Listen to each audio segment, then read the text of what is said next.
Según exigen las normas, el ritual que estamos comentando, os voy a decir alguna cosa del profesor Gustavo Bueno. Hace 3 años por estas fechas y en estas mismas aulas, presentábamos también al profesor Gustavo Bueno, algunos de los presentes estarían. El tema era entonces la cuestión de los nacionalismos.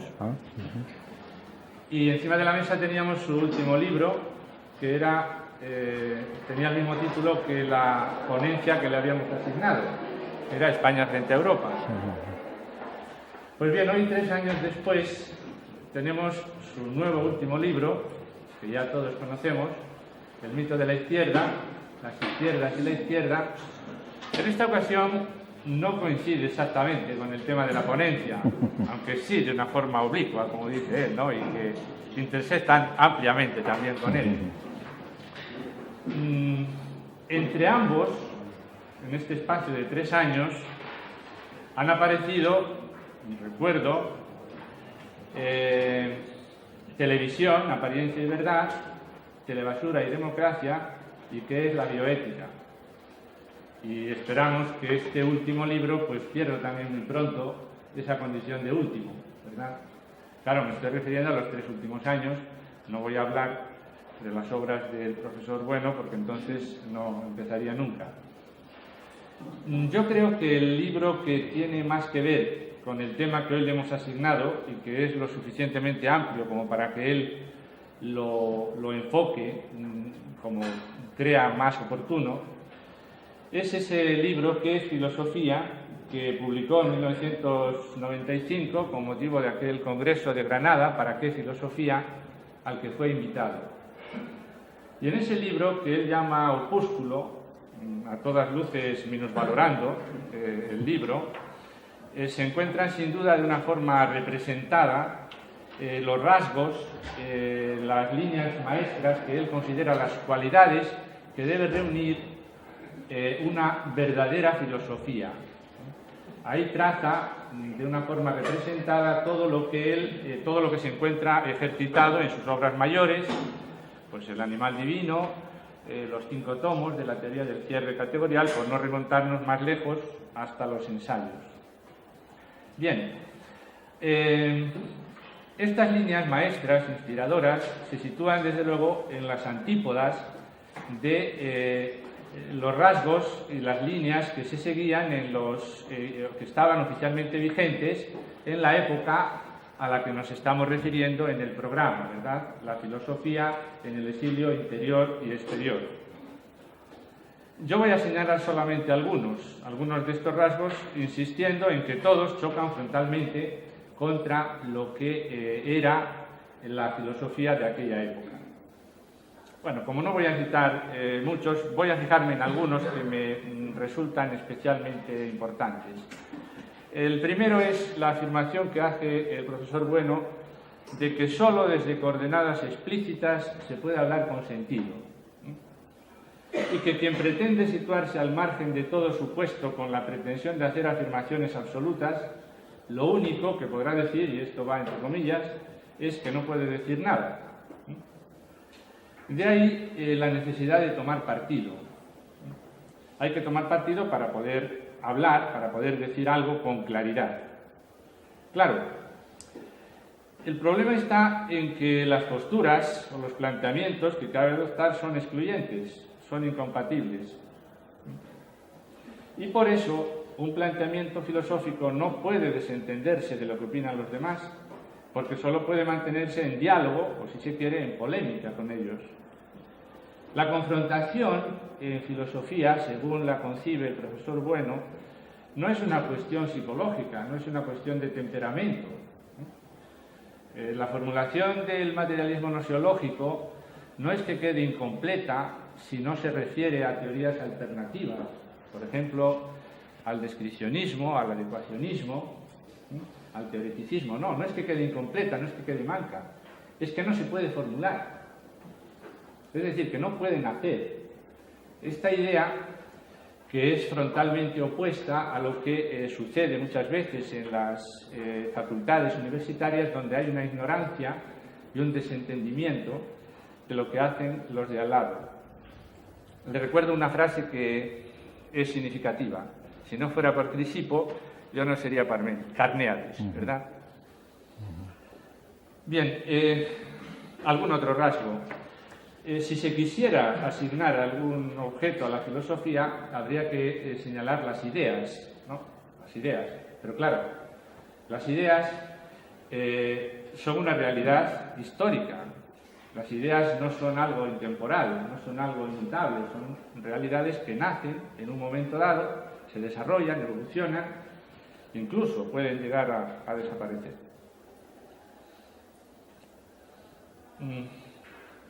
El riesgo de tomar partido, claro, es el dogmatismo,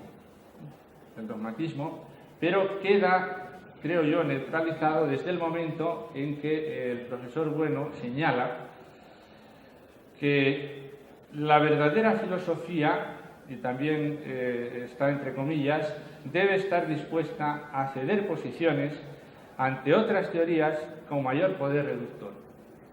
Y en quien adopta esta actitud difícilmente podría ser tildado de dogmático. Bueno, y por último, porque hemos venido a escucharlo él, naturalmente, simplemente le doy alguna idea por si quiere aprovecharlas. La misión de la filosofía es la de triturar los mitos, ¿verdad? La de triturar los mitos. Pero los mitos no son conceptos extraños, no son términos raros, no. Ahí tenemos el mito de la cultura, el mito de la izquierda, a los que se podían añadir el mito de la libertad, el mito del progreso, el mito de la democracia, el mito de la religión. Es decir, los mitos son conceptos aparentemente muy claros, que son confusos solamente porque significan demasiado, es decir, por exceso, ¿no? A fuerza de significar tantas cosas, pues no sabemos lo que significan en cada caso. Y por eso son mitos, porque introducen el confusionismo. Y por eso la función y la tarea primordial de la filosofía, o por lo menos una de ellas, es la de introducir claridad, introducir racionalidad. Sabemos que no se puede vivir sin mitos, pero hay mitos que no pueden ser mantenidos porque ofenden a la racionalidad. Bien, le agradezco muchísimo, en nombre de todos, al profesor Bueno, que esté aquí con nosotros y será un placer escucharlo. Muy bien, pues muchas gracias. Muy bien, buenas tardes y muchas gracias por esta presentación, que yo creo que resume muy bien, pues, más o menos las coordenadas por donde nos movemos, ¿verdad? Y yo también, por supuesto, encantado de estar aquí entre ustedes para hablar de un tema dentro de un curso general, un tema como es esto de la filosofía en España. Bien, claro, la filosofía en España, así a secas, pues parece que invita a hablar de cuestiones generales, claro, divagatorias incluso, pues por ejemplo, de su existencia, los problemas de siempre, ¿no? De cuándo empezó, de si empezó alguna vez, de si no empezó, de si no es posible una filosofía española, por lo menos en español. Esto se ha dicho hace 3 años en una feria de libros de Frankfurt, ¿verdad? Precisamente ahora, para el que no esté al tanto, ahora acaba de aparecer una publicación del Instituto Cervantes sobre el tema que me propusieron, A mí el tema que me propusieron fue el español como lengua de pensamiento. Eso es. A continuación hay otro trabajo firmado por Ignacio Sotelo que pone en interrogación ¿es el español idioma de pensamiento? ¿Verdad? Y así sucesivamente. Es un libro interesantísimo porque es muy actual, para que vean cómo está el patio. Bien, pues al hablar de la filosofía en España se podrían hablar de estas cosas, por supuesto, y otras muchas más. Pero como estamos en un curso que tiene unas coordenadas muy definidas, como es el exilio interior y exterior, suponemos que es el exilio de hace 40 años, ¿verdad? O de 80 años, que no es el exilio de la ominosa década, que también se podría hablar, ¿verdad? se podría hablar de Llorente, en fin, suponemos que es el exilio interior-exterior de este siglo, ¿verdad? De este siglo. Y entonces, en este contexto, pues me parece que el tema que se me ha propuesto tiene que circunscribirse a la filosofía en España en estas coordenadas, ¿verdad? Es decir, en este siglo. Y para ser todavía más preciso, puesto que se habla de exilio y demás, pues a partir de la Guerra Civil, a partir de 1936 hasta ahora. Bien. Yo anticipo que si a alguno no le gusta lo que voy a decir, que se salga, ¿eh? Que yo no me enfado. Pero que voy a decir cosas un poco piar un aurum ofensiva, como se decía, que ofenden a las orejas piadosas, ¿verdad? Bien. Ojalá que no les ofendan, ¿verdad? Pero en fin. Entonces, la cuestión es la siguiente, que aquí hay muchas cuestiones implicadas, pero, por ejemplo, podemos reducirlas a estas, para tratar un poco de sustanciar el asunto. Pues primera, la misma cuestión de esto del exilio. ¿Pero qué es esto del exilio? ¿Qué es esto del exilio interior y exterior? ¿Verdad? Esta categoría del exilio, ¿esto qué es? En filosofía. ¿Qué significa esto? Ya hablaré del asunto, ¿eh? Por eso digo. Segunda cuestión. ¿Qué es esto de la filosofía del interior? Claro, el exilio supone el interior, ¿eh? Como decía Frege ahora mismo, no se puede entender una cosa sin la otra. El exilio es los que no se exilaron. ¿Qué pasa en el interior? ¿Qué pasó en el interior en los años del tiempo de silencio? El nombre de la famosa novela de Martín Santos, que un poco servía de rótulo pues para unas jornadas que hubo aquí en Madrid hace 3 o 4 años, o quizá más, 5 o 6 años, con motivo del aniversario de Martín Santos. Los psiquiatras organizaron una semana en torno a Martín Santos y a mí me ofrecieron hablar de una conferencia sobre la filosofía en el tiempo de silencio. Evidentemente, los que formularon esa filosofía, tiempo de silencio significaba la época del franquismo, los 40 años, ¿verdad? Era totalmente eso. De hecho, como Martín Santos había sido un personaje de los fundadores del PSOE en España, pues allí estaba la flor y nata del PSOE de hace 4 o 5 años. Y el tiempo de silencio era aquello. Bien. Al final de la conferencia hubo un barullo impresionante. Por eso no creo que ocurra, entonces porque hay menos gente ahí que entonces. Bien.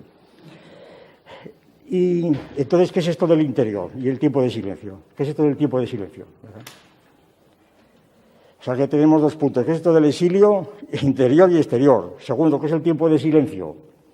Y todo esto del tiempo de silencio es, otra vez, aplicando la fórmula que Frege ha recordado, el tiempo de silencio tiene sentido porque hay un tiempo sonoro, que al parecer sería el tiempo de la democracia, el tiempo nuestro, ¿verdad? ¿Qué tiene que ver todo esto con la filosofía del presente en España? Entonces, como ven, estas cuestiones yo creo que son muy generales, pero nada vagas, son muy precisas, totalmente precisas. Y es un error gravísimo, muy extendido. Por ejemplo, en medicina se habla del médico generalista y especialista. Y se supone que el especialista es más riguroso que el generalista, cosa que es falsa. Esto se ve en matemáticas claramente. Una de las ciencias matemáticas más generales es la topología. Y sin embargo la topología es mucho más rigurosa que la geometría proyectiva, por ejemplo, ¿no? Es decir, que esto de generalista y especialista es otra cosa que funciona por ahí, seguramente de la medicina, ¿no? El médico generalista es el que, en fin, que sabe de todo un poco, pero no sabe nada, ¿verdad? En cambio, el especialista sabe mucho. ¿Claro? Entonces resulta que cuando hay varios especialistas juntos, pues excuso decir lo que resulta, ¿verdad? El cadáver inmediatamente. El cadáver ahí enseguida, bien. Además, esto es un hecho positivo. Bueno, total, que estas cuestiones son generales, pero no son vagas. Al revés, son muy precisas, e incluso mucho más precisas que si hablamos de temas concretos, es decir, personales, como pueda ser García Vaca o Aranguren, o qué sé yo, lo que se han hablado aquí, Aranguren, María Zambrano se va a hablar, y pues no sé, Tierno Galván, bien, Sacristán, por eso. ¿Por qué? Pues fíjense, por una razón. Porque lo que es abstracto es esto. Lo que es abstracto es hablar de Sacristán. o hablar de María Zambrano. Eso son puras abstracciones, ¿no? ¿Pero qué es eso? Eso es una pura abstracción. El individuo es abstracto por completo, ¿no? El individuo es una pura abstracción, pero vamos a dejar este asunto que pertenece a la filosofía fundamental, ¿verdad? Es una pura abstracción. Es decir, yo lo que reivindico es que estas conferencias muy importantes son abstracciones, todas ellas. Abstracciones. Y que ahora vamos a hablar de algo mucho más concreto, que es la filosofía en España del presente. Es más concreto. Porque lo que existe realmente no es el individuo, sino otra serie de cosas que desbordan el individuo enteramente. Esa es la cuestión. Bien. Pues vamos para lo primero, rápidamente. Vamos para lo primero. Es decir, ¿qué es esto del exilio interior y exterior? Bueno, lo principal que quiero decir es lo siguiente, que exilio pues tiene un sentido bastante preciso desde el punto de vista jurídico-político, claro. Y exiliados concretamente pues son los que en la guerra civil, con motivo de la guerra civil, se marcharon obligados, ¿verdad? Caso de obligados o casi obligados, ¿verdad? El caso de García Vaca, el caso de Gaos, por ejemplo, que tuvieron que emigrar. El caso de García Morente, que también tuvo que emigrar a París. Y otros que no fueron obligados, que se autoexiliaron, por razones que fueran. El caso de Ferrater, un caso que no es propiamente de filósofo, pero tuvo mucha relación, el caso de Rosa Chacel, ¿verdad? Que también figura como exiliada, pero se marchó porque le dio la gana, ¿verdad? Estaba en Roma estupendamente y entonces prefirió pasar en Roma. El caso de Ortega, ¿verdad? Entonces, el exilio es un concepto, pues, que jurídicamente ya comprende a los que tuvieron que marcharse obligadamente y a los que se marcharon, por las razones que fuera. Y muchos de los que se marcharon volvieron. Y algunos, uno de ellos, uno de los más importantes, no solamente volvió, sino que se hizo cura, ¿verdad? Que es el caso de Morente.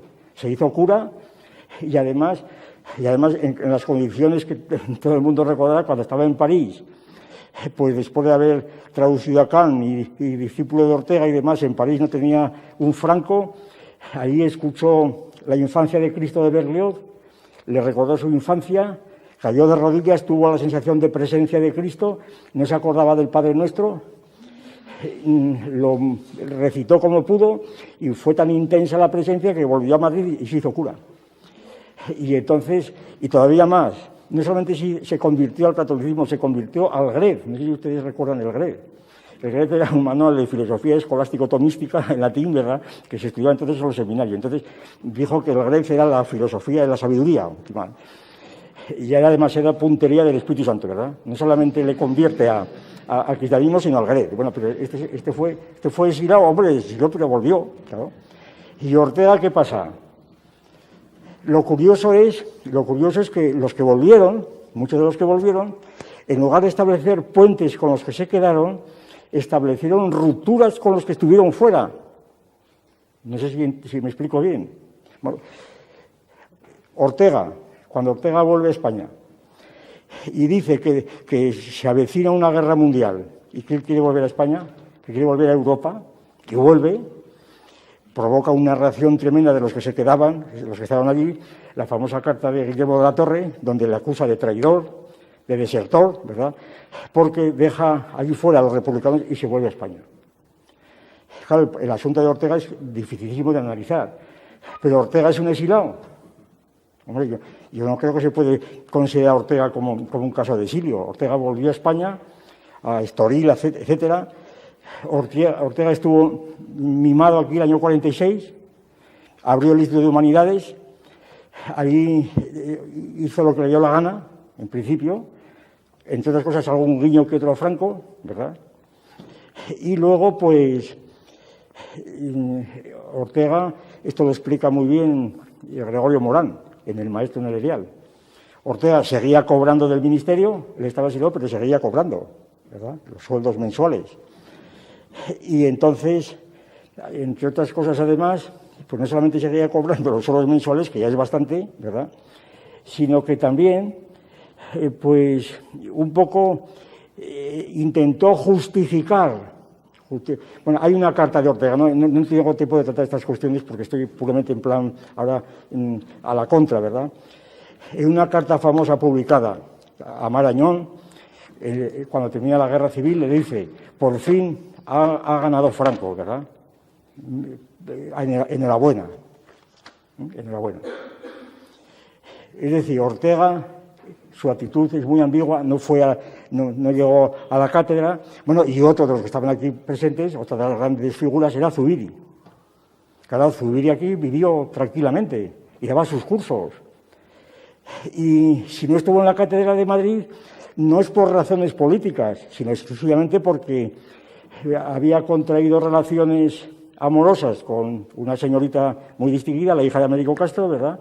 Y entonces, como él era jesuita, tenía que reducirse el estado laical, y si conseguía esto no podía estar, según el derecho canónico de la época, no podía estar en Madrid, tenía que estar en no sé cuántos kilómetros de Madrid, que era Barcelona. Mira que tiene que ver Zubiri con el exilio.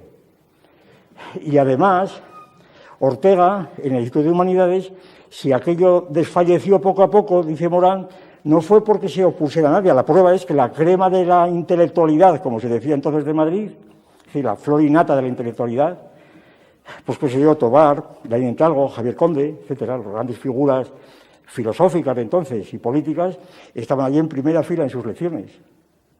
No es que las diera de escondida, estaba allí en la primera fila. Y Zubiri, difícilmente habrá habido otro escritor de filosofía que haya tenido esta honra. En aquellos años, donde no existía El País, el ABC era el periódico de referencia, pues todos los días había unas crónicas de casi una página, escritas muy bien por alguien que fue compañero mío de aquí en Madrid, precisamente, Gonzalo Fernández de la Mora, que luego fue ministro de Agricultura, y hacía unas reseñas puntuales de las lecciones de Zubiri del ABC. Entonces, ¿de qué exilio hablamos? Es decir, ¿qué estamos hablando cada uno del exilio? ¿De qué exilio estamos hablando? El exilio interior, los que estaban en la cárcel. Hombre, sí, en la cárcel había gente, o estuvo no todo el año, no todo el tiempo, pero durante 8 o 10 años hubo gente en la cárcel muy valiosa. Nosotros tenemos un amigo muy colaborador nuestro constante, que es Lasso, pues que estuvo varios años en la cárcel, dedicado a estudiar filosofía marxista, por supuesto, y ese estaba encarcelado, por supuesto, estaba encarcelado. Es un exilio especial, pero además es un exilio metafórico completamente, es un exilio metafórico. Por tanto, yo lo primero que quiero decir es que hablar de filosofía en el exilio es mucho decir, ¿verdad? Que se reduce y que no es la mejor, ni mucho menos, a mi juicio, no es ni mucho menos la mejor. No, es decir, no es que la filosofía, hubo aquí una sangría que se marchó a América o donde fuera, no, eso no es verdad, yo no puedo aceptar esto. Lo que se marchó a América fue García Vaca, que sí que era importante, ¿verdad? Y que además tampoco estaba exilado. Y además estaba en muy buen contacto precisamente con el régimen. Yo leí una carta de García Vaca dando las gracias a Ruiz Jiménez, entonces embajador de la Santa Sede en el Vaticano. Digo estas anécdotas para que se enteren, porque si hablamos en abstracto la gente no se entera, ¿verdad? Para hablar cosas concretas. Dando las gracias al gobierno de haber colaborado a la dispensa de su matrimonio. Era el segundo caso de sacerdote que se reducía al estado laical por razones de faldas, ¿verdad? Por decirlo así.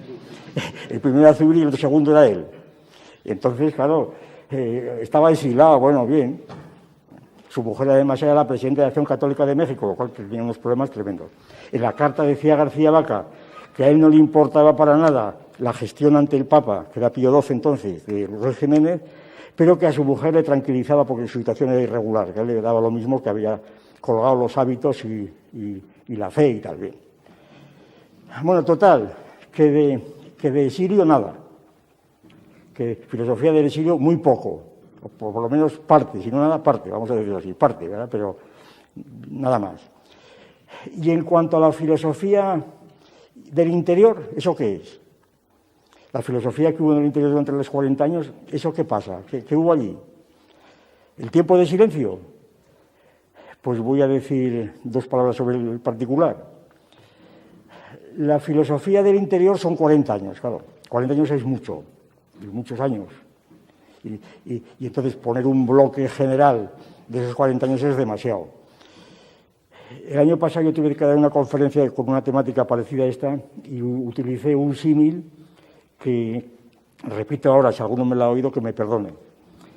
Eran dos esquemas que creo que se utilizan ordinariamente, bueno, no como tales esquemas, pero vamos, que las interpretaciones existentes se acomodan bien a uno de estos dos esquemas. Que yo llamaba, para hacerlo rápido, el esquema del túnel y el esquema de la ciudad bombardeada, ¿verdad? El esquema del túnel es el siguiente. España estaba en la Ilustración, en plena luz, época de la República, la Edad de Plata. Allí estaba la Facultad de Filosofía y Letras, bueno, allá al lado, ¿verdad? La A, ¿verdad? El decano era Morente, allí estaba Ortega, Zubiri, etcétera. Era la luz, era la filosofía a nivel europeo. La filosofía normalizada, como dice un señor que luego citaré. Entonces, a esta luz, libertad, luz a nivel europeo, a la altura de los tiempos, todas esas cosas, entonces viene la guerra civil, que viene a ser como un apagón, ¿verdad? Total. Entonces, la intelectualidad se marcha fuera, se marcha al exilio, claro. Y ya vemos que no es verdad, porque el principal foco de energía, que era Ortega, estuvo por aquí y se marchó y volvió enseguida. Pero bueno, eso es un pequeño detalle, y no digamos Zubiri y otros muchos. Entonces, pero el esquema es, hay un apagón total y entramos en un túnel que dura 40 años. Este túnel, ¿qué es? Pues las tinieblas, es decir, la vuelta a la edad tenebrosa, a la Edad Media, la escolástica, ¿verdad? Más cerril. Por tanto, los que quedan en el interior, si quieren despegar es porque ven algún resquicio de luz de alguna vez, no se sabe cómo, por iluminación, y entonces son autodidactas, y por fin llega los 40 años, viene la democracia y otra vez vuelve la luz. Empieza otra vez la luz, ¿verdad? Y ahora estamos otra vez en plena luz, claro, porque pasa a venir la democracia. Entonces, aquí la cosa es bien clara. Hay 40 años de tinieblas, de túnel, y luego viene el año pues 75 y empieza la luz. Y entonces empieza la recepción, como se dice, la recepción. En lugar de hablar de importación, se dice de recepción. La recepción masiva de filosofía inglesa, de filosofía alemana, filosofía soviética, etcétera, etcétera. Eso es totalmente erróneo. Bueno, esto es un esquema absolutamente ridículo, como voy a procurar demostrar, totalmente ridículo. Sin embargo, es ideológicamente un esquema que funciona sin cesar. Y es ridículo, pues, por cosas de este tipo que he dicho. Primero, un poco para seguir un poco en este orden, porque el tiempo de silencio, llamado el túnel, era el tiempo de silencio, ¿verdad? Fue un tiempo de oscuridad o de silencio. En estos 40 años, en España no hubo filosofía escolástica, rancia, ¿verdad? Y por consiguiente, aquí no se podía pensar, no había libertad. La filosofía estaba en un régimen medieval, era el régimen de la ancila teología, ¿verdad? Que era la teología la que marcaba los principios, y entonces en las cátedras, en las publicaciones, etcétera, había que atenerse a los principios de la Iglesia Católica. Y más aún todavía, en nombre de la Iglesia Católica, claro, fueron exilados muchos de ellos, muchas veces en nombre no de la Iglesia, pero hay un caso muy curioso, una anécdota muy curiosa de un catedrático de filosofía de Galicia, que fue la Guardia Civil a detenerle bajo la acusación de kantiano peligroso, ¿verdad? Kantiano peligroso, que es decir, un kantiano traducido a la Guardia Civil en aquella época es kantiano peligroso, no sé lo que sería bien. Y entonces, pues cosas de este tipo, ¿no? Y la oscuridad era total, como vemos. Esto es erróneo, totalmente falso. Por eso yo usaba más bien el esquema de la ciudad bombardeada, más bien que un túnel, pues yo lo compararía con una nación que fue bombardeada por una guerra civil, bombardeada por todos, ¿verdad? Bombardeada, con destrucciones a veces no tan grandes como parece, el caso de Guernica, ¿verdad? Que parece que murieron 126, ¿verdad? Lo cual, claro, para el purista es terrible, pero claro, mucho más terrible que fueran 30.000, como decían, pero sí. Ciudad bombardeada, ¿y qué pasa en una ciudad bombardeada? Pues que quedan muchas zonas a medio de ruir, otras quedan enteras, quedan esto, no se destruye todo, sigue habiendo luz, ¿verdad? Sigue habiendo comunicaciones, la situación es distinta, sigue habiendo una policía que te vigila, pero bien. Pues, ¿qué esquema elegí yo? Desde luego elijo este de la ciudad bombardeada por esta razón, precisamente por esta razón.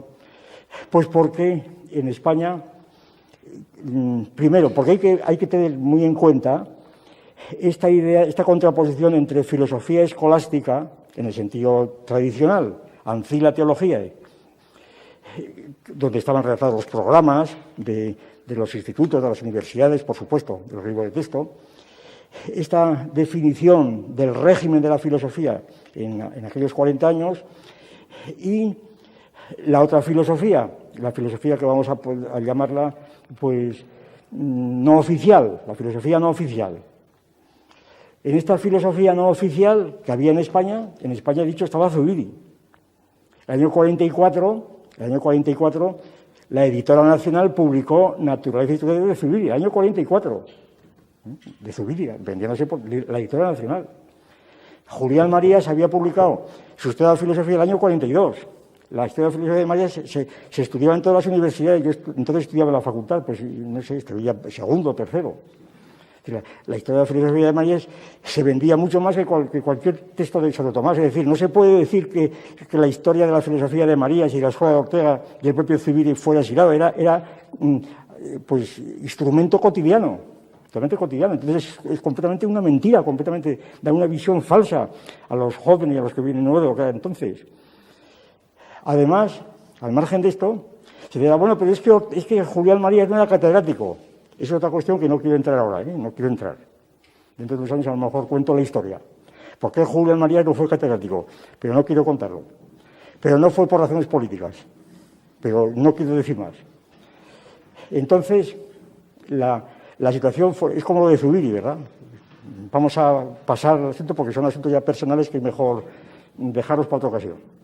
Basta decir que estaban aquí funcionando perfectamente. Yo fui a visitar a Julián Marías cuando era estudiante, sin la menor obstáculo de la policía, ni que le importaba a la policía a Julián Marías, ¿verdad? Bien. Entonces, que además estaba muy en relación con la embajada americana y demás. O sea, unos rojos terribles, ¿verdad? O sea, unos rojos terribles, bien. Entonces, yo puedo contar por mi experiencia propia, pues año 42, 43, y en Zaragoza. Yo esto lo he contado muchas veces, pero como es verdad, esto es un hecho que arrumba la teoría, ¿verdad? Basta con un hecho para arrumbar toda la teoría de esto. Zaragoza, año 41, 42, 43, por esos años, más o menos. Facultad de Filosofía, de Filosofía y Letras era entonces, en Zaragoza, y de Medicina en Zaragoza. Facultad de Medicina, pues el catedrático de Psiquiatría nos explicaba Freud. Como era medicina no había censura. Y entonces, allí 4 o 5 aficionados, pues nos estudiamos un curso sobre Freud, y Jung y Adler y todo aquello, y sabíamos de Freud mucho más estábamos completamente al día del asunto. En el año 42, es decir, la época del túnel más oscuro, que allí estábamos estudiando a Freud, pero y a Jung como mucho más que ahora, o por lo menos igual. Y a Ferenczi y todo lo que había por entonces, ¿no? A través de la cátedra de Psiquiatría. Facultad de Filosofía, pues había un catedrático llamado Eugenio Frutos. El año 43, yo recuerdo haber estudiado, no leer, a Husserl, a Heidegger y a Sartre. El año 43 había publicado El Soy a Nada, estudiándolo. Todavía les voy a añadir más.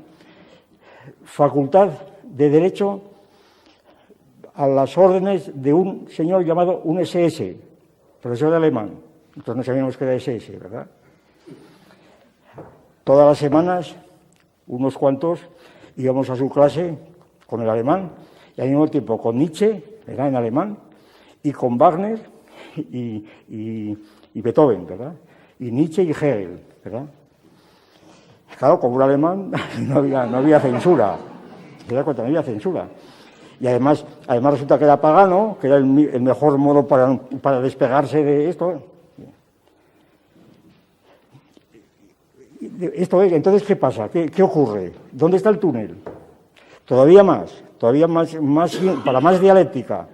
En una de las conferencias que yo recuerdo perfectamente que organizó Frutos, vino un señor de Cataluña, un cura, llamado Roquer, Ramón Roquer, muchos de ustedes lo conocerán porque tenía libros de texto, Y este señor, año 42 puede ser, nos dio una conferencia, una serie de conferencias sobre el Círculo de Viena, sobre Carnap, Neurach y demás, que realmente nos abrió los ojos a los que queríamos abrirlos, sencillamente, ¿verdad?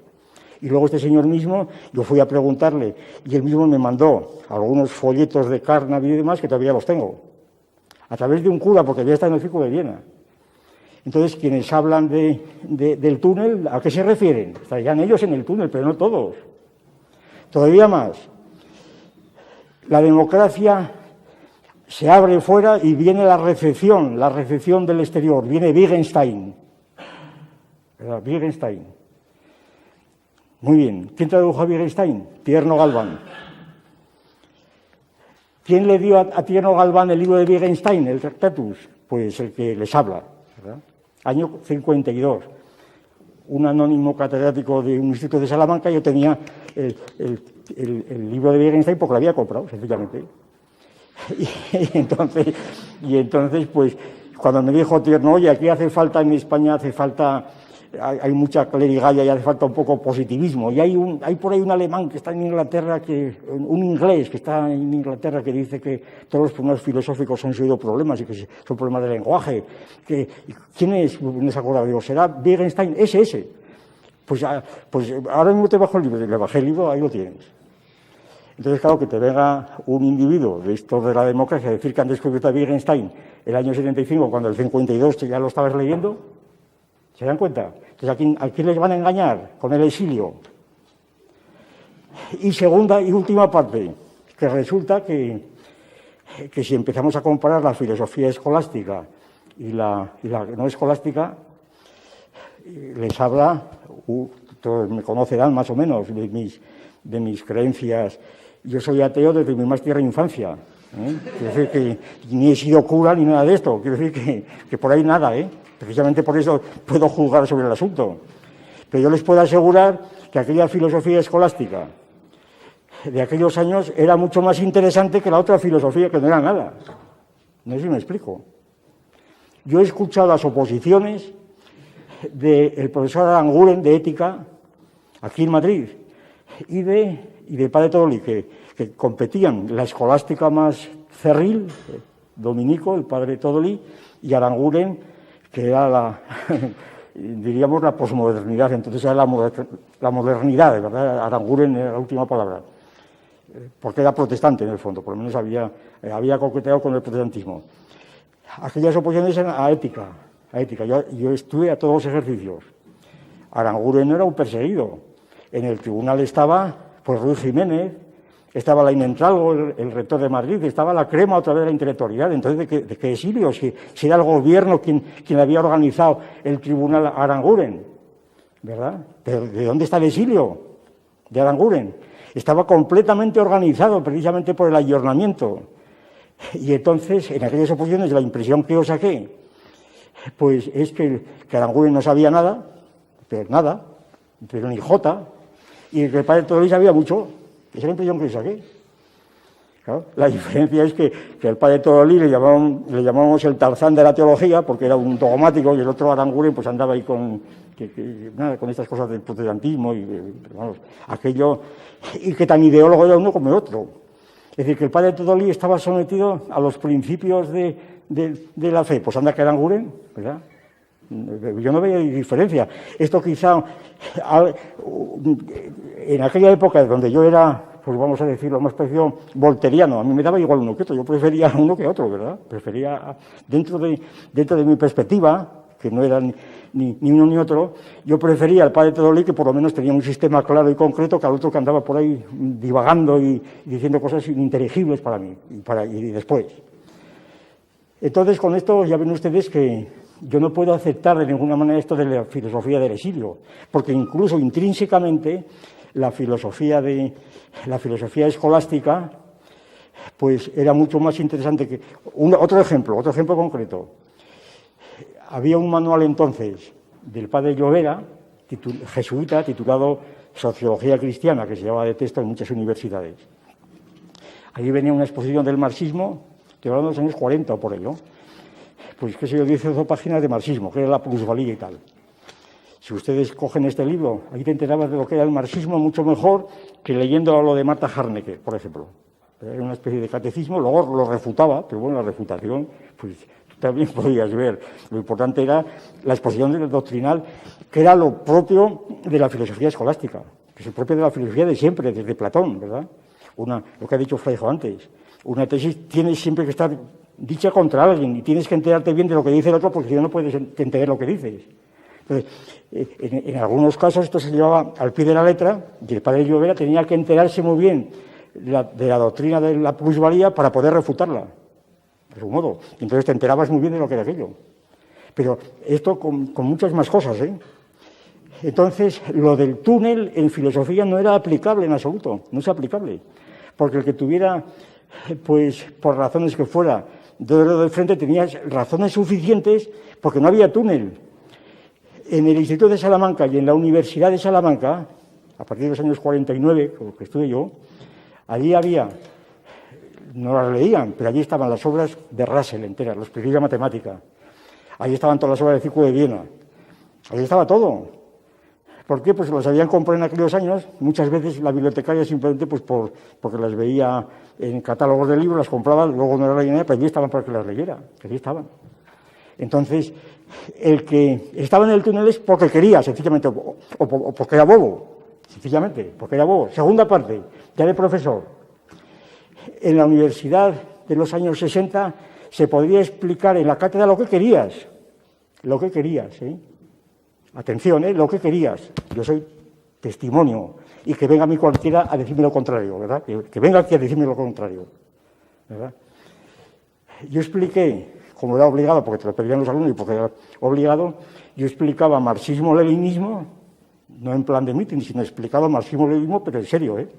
Todo el mundo leyendo, pues qué sé yo, el qué hacer de Lenin, ¿verdad? El Capital de Marx, que había sido traducido además por Fraga. Y entonces, pues allí, efectivamente, yo tenía en clase tres policías. Bueno, Fraga no traducido. Fraga había dado el permiso de importación de la traducción de Roces, vamos. Pues, es que hablando rápidamente te olvidas, pero en fin, el que está al tanto ya sabe lo que es esto, ¿verdad? Entonces, en el libro este, en mi clase yo tenía durante muchos años, tuve 2 o 3 policías. Eso está publicado además. Estos policías, ¿qué pasaba? Pues que se aburrían terriblemente en clase, claro. Se aburrían, tenían que dar un informe y entonces, eso está publicado, lo que hacían es, cada vez que decía Marx, hacían un palote. Y cuando hablaba de Aristóteles no hacía ninguno. Y entonces el informe, que algunos están publicados, decía, en clase hoy ha citado 5 veces a Marx y 2 a Lenin, ¿verdad? Ya estaba el informe. ¿Y con eso qué? ¿Verdad? Entonces, el secreto era, precisamente por la ignorancia de aquellos señores, por lo que fuera, pues allí estaba, bueno, es decir, la biblioteca que teníamos de filosofía, bueno, de pensamiento marxista, revista marxista, era abundantísima, claro, y las teníamos ahí a disposición, todo el mundo. Luego, en un momento dado, no sé cuándo fue, las metimos en armarios de debajo, para no ser demasiado escandalosas, pero todo el mundo sabía que estaba allí, ¿verdad? De manera que nada. Es decir, que entonces se puede decir que en los años 60 en la Universidad Española era una filosofía oscurantista secuestrada. Pues no. Se dice, no, pero era una filosofía oficial o disidente, pues muy mala. ¿Mala con respecto a qué? ¿Verdad? Es que, pues, ¿qué diría yo? Pues, esto del Caballero Cristiano del padre Vilariño, que produce risa, ¿verdad? El Caballero Cristiano, que era un libro de cabecera, una especie de ética. Yo no creo que fuera mejor, no digo, pero vamos a ponerlo igual, para que vean que tengo magnanimidad. No creo que fuera peor ni igual que la ética mínima de la Cortina o que la ética Amador de Sabater. Estaban en esa línea. Así como suena, pero así como suena. Entonces, ¿qué pasa? ¿Que tenía más altura o no? No, pues por lo menos la misma, ¿verdad? Claro. Ahí están los libros, que los contraste con cualquiera. Es que tenía prejuicios. Coño, prejuicios tiene todo el mundo, a ver. ¿No? Así que no. Y luego, ¿qué pasa? Yo estoy defendiendo, como ven ustedes, la posibilidad de seguir haciendo filosofía en cualquier régimen, pues como la hizo Aristóteles, como la hizo yo, pues cualquiera, ¿verdad? o de escribir como Cervantes en la clase. Entonces, ¿qué pasa? ¿Que únicamente se puede hacer cosas en la democracia? En esta democracia además. Hombre, eso es demasiado. Bueno, total, que a mí me parece que el esquema del túnel es un esquema ideológico que está muy extendido, y la prueba son estas mismas conferencias, que me parece que no las quiero criticar en absoluto, las estoy criticando ya, pero bueno, no las quiero criticar, las estoy criticando ya en cuanto al tema, cuando habla de filosofía del exilio y no del exilio. Muy bien, es una cosa ideológica. Claro, los que estaban fuera cuando volvieron estupendamente del exilio. Entonces se produjo ese desajuste de pensar que el verdadero pensamiento español estaba al otro lado del Atlántico y que había quedado la escoria, y era al revés. Vamos, yo creo que era al revés. Por lo menos como yo fui de los que me quedé, pues yo digo que es al revés, ¿verdad? Ni más ni menos es eso, ¿verdad? Es eso, para decirlo con toda claridad. Y como además están los libros ahí luego, pues vamos a leer los libros de Gauss y de García Vaca y demás, a ver qué es eso, ¿verdad? ¿Qué es eso, ¿verdad? Si nos dejamos de cuentos y de retórica, ¿verdad? Bien. Pero en conjunto resulta que esa filosofía de los 40 años, pues es una filosofía, es un bloque demasiado amplio, que hace falta trocearlo, hace falta dividirlo. Y esto sí es muy interesante, porque yo creo que se va estableciendo una costumbre. Hay dos criterios principales, creo yo, dos criterios, que esto es para estudiarlo, para estudiarlo. Hay dos criterios que vienen a ser geográfico e histórico, o si se quiere, espacial y temporal, ¿verdad? Espacio y tiempo. Claro, las dos categorías, espacio y tiempo, más claro, agua, ¿verdad? Vamos a dividir el bloque de los 40 años y de los sucesivos por el espacio. ¿Cómo se traduce esto operatoriamente? Ahora está clarísimo. Las autonomías. La filosofía por las autonomías. Entonces, la filosofía que prevalece, incluso en los 40 años, es la filosofía con un apellido como filosofía madrileña, la Escuela de Madrid, filosofía andaluza, filosofía murciana, filosofía asturiana, filosofía catalana, filosofía gallega, ¿verdad? Filosofía riojana. Acabo de leer el otro día, me llegó en mis manos, una contribución a un congreso que hubo hace 3 o 4 años en Salamanca de herreros fuertes sobre la filosofía riojana. Bueno, agárrense lo que dice este señor. Empieza diciendo, bueno, justificando por qué se habla de filosofía riojana. Dice, filosofía riojana es la filosofía que se hace en La Rioja. Claro, entonces, ¿y qué es La Rioja? Dice, pues es una entidad sistémica, es un sistema. Bueno, yo quería que hablar del sistema de los ríos que tiene y el Ebro, ¿no? Pero no. Es un sistema, principalmente dice, porque es una autonomía. Es una autonomía dentro de la Constitución. De lo cual se deduce que todos los demás también son sistemas. Y claro, dentro de un sistema pues tiene que haber un pensamiento. ¿Y quién hace este pensamiento? Pues los riojanos. ¿Y quiénes son los riojanos? Pues los que viven administrativamente en La Rioja. Claro, no pueden ser los que viven fuera porque entonces no tendrían que votar. Se dan cuenta, fíjense los problemas. Entonces, nada más son riojanos los que viven en La Rioja administrativamente, aunque sean de Cáceres o lo que sea. Bien, porque claro, si fueran riojanos todos los que han nacido allí, podrían votar y excusa decir que el lío se armaba allí con las elecciones estas de autonomías. Bueno, pues total, después de esto dice que hay una filosofía riojana y luego duda el hombre, en su beneficio hay que decir, duda que a lo mejor esto es la filosofía española en La Rioja, ¿verdad? No.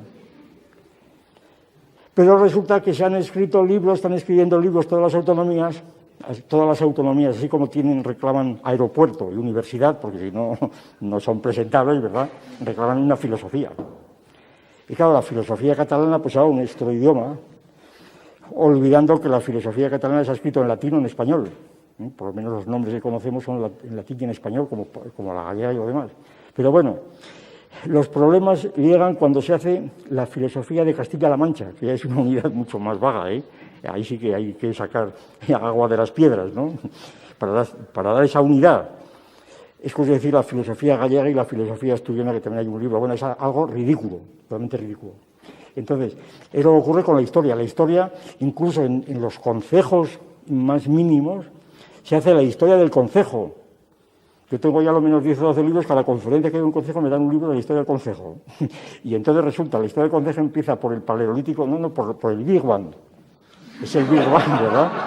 Empieza por el Big Bang, luego se va consolidando aquello, y ya se forman las rocas y tal, allí está, y luego ya viene, y ya llegan hasta el alcalde de ahora.